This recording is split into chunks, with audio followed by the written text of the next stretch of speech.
orang tua kita zaman dulu sudah mengajarkan banyak hal kepada kita semua, ya. Bahwa ya memang tubuh kita ini kalau mau sehat, ya, maka dia tidak disiapkan Allah untuk terlalu banyak mendapatkan bahan-bahan yang sifatnya sintetik. Bahan-bahan yang sifatnya sintetik, kimia sintetik lah, seperti itu. Di zaman sekarang ini isu-isu atau mungkin pembahasan tentang non gluten gitu kan, non terigu lah bahasa kita, itu zaman dulu kan orang sudah kerjain. Bapak ibu kita makannya singkong, singkong itu kan non gluten. Bapak ibu kita makan ubi jalar itu kan non gluten.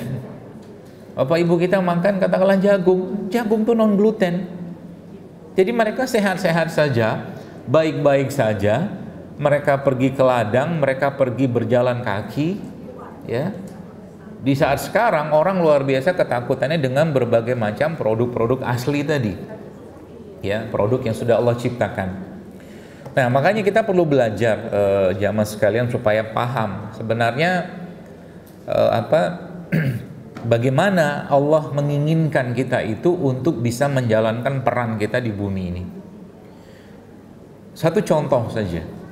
Kalau ada orang hidupnya, mohon maaf, fisiknya sering sakit-sakitan, itu bukan karena Allah nggak sayang, bukan karena Allah kasih dia ujian terus-menerus, bukan, itu karena ulahnya dia sendiri.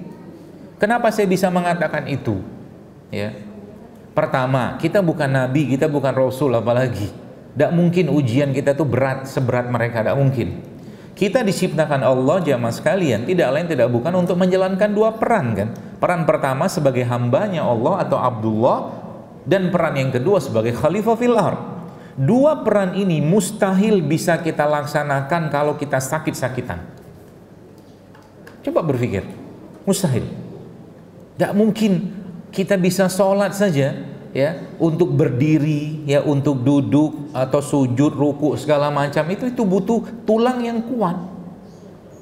Ya, pertanyaannya, ketika waktunya tulang itu belum sakit-sakitan, manusia memang akan sampai ke titik di mana dia akan keropos tulangnya, ototnya berkurang, mengendur segala macam, memang akan sampai pada batas itu atau titik itu. Tapi kalau seandainya contoh sekarang umur 30 tahun tiba-tiba osteoporosis, apa ceritanya itu?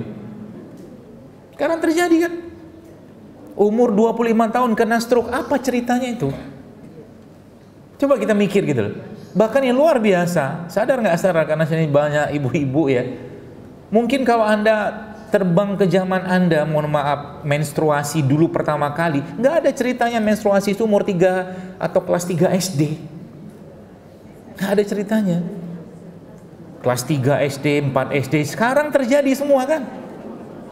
Kelas 3 SD, 4 SD sudah mens. Apa ceritanya? Ya, rata-rata dulu ya SMP lah, kelas 2, kelas 1, atau bahkan SMA kelas 1 baru mens, karena sudah matang.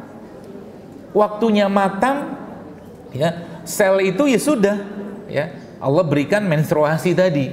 Ya, sekarang kematangan itu seperti apa ya, durian yang dikarbit itu loh, atau mangga yang dikarbit, belum waktunya matang dipaksa matang. Ulah siapa? Ulah kita juga.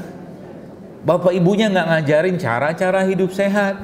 Bapak ibunya justru malah sakit-sakitan juga, nggak ngerti pola hidup sehat itu kayak apa.